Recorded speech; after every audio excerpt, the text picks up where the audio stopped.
On the ski trip I planned myself, she said. No one asked you to come. If it's too hard, just leave. I said, done. What Selene didn't know was that I wasn't just some guy she'd been dating for 3 months. My family owns the resort. She'd been bragging to her friends about this amazing ski weekend she planned. Premium slopes, luxury lodge, the works. What she actually did was forward me a link saying, book this for us. For people, $3,000 total. I should have said something when I recognized our family's property in her screenshots. But honestly, I was curious how this would play out. Selene had been making comments about my student budget for weeks. She'd roll her eyes when I suggested cooking dinner instead of expensive restaurants. You're 24, not 84, she'd say. Her friends were worse. They'd whisper about my thrift store clothes and laugh when I drove my beat-up Honda instead of calling an Uber. What they didn't know was that the car was a choice, not a necessity. When your family owns 3 ski resorts across Colorado, you learn to keep a low profile in college. I covered everything without questioning it. Lift passes, equipment rentals, meals, even her friend's spa treatments. The first red flag should have been Thursday when we arrived. Selene walked into the premium suite like she owned the place, immediately FaceTiming other friends to show off her weekend getaway. Look at this view, she squealed into her phone. I found this place. It's so exclusive. Her friend Marble was recording everything for social media. Post this on your story. Everyone needs to see how amazing your life is.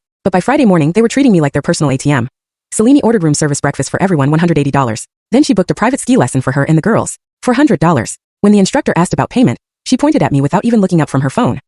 He's got it covered, she said, already heading toward the slopes. That afternoon they hit a resort spa. Hot stone massages, facials, the full package, another $600. I found out when the spa director personally thanked me in the lobby, mentioning how much my guests were enjoying themselves. Then at lunch, Celine's friend ordered the lobster bisque and complained it wasn't creamy enough. Marble sent back her salmon twice because it was too fishy. Selene just watched them rack up charges, occasionally adding, this is exactly what I needed after my promotion. What promotion? She'd gotten a $2,000 raise at her marketing job. Meanwhile, her weekend was costing me more than she'd make in 2 months. Thursday night, I overheard them in the hot tub planning Saturday's activities. Helicopter skiing, premium wine tasting, dinner at the resort's Michelin-starred restaurant. They were spending my money faster than a lottery winner's relatives. I'm so glad Selene found someone who can actually afford her lifestyle. Marble giggled. Remember that broke guy she dated sophomore year? Selene laughed. Oh god, yes. This is so much better. I don't even have to think about money anymore. They weren't just using me as a credit card. They were using me as a status symbol. Selene's Instagram stories were full of luxury shots with captions like blessed and living my best life, carefully cropping me out of every photo. But the whole weekend, they treated me like I was some kind of walking ATM they were embarrassed to be seen with. Friday night at dinner, Selene ordered the most expensive wine twice. When I suggested we grab pizza tomorrow instead of another $400 dinner, she exploded.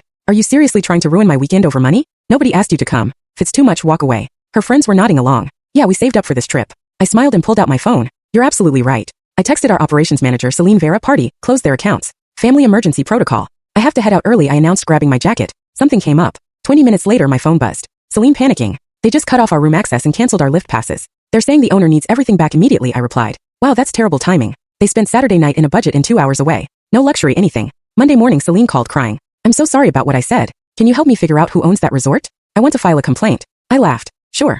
His name's on the lodge entrance. It's called Allen Mountain Resort. Long pause. Allen, that's your last name. Yeah, funny coincidence, right?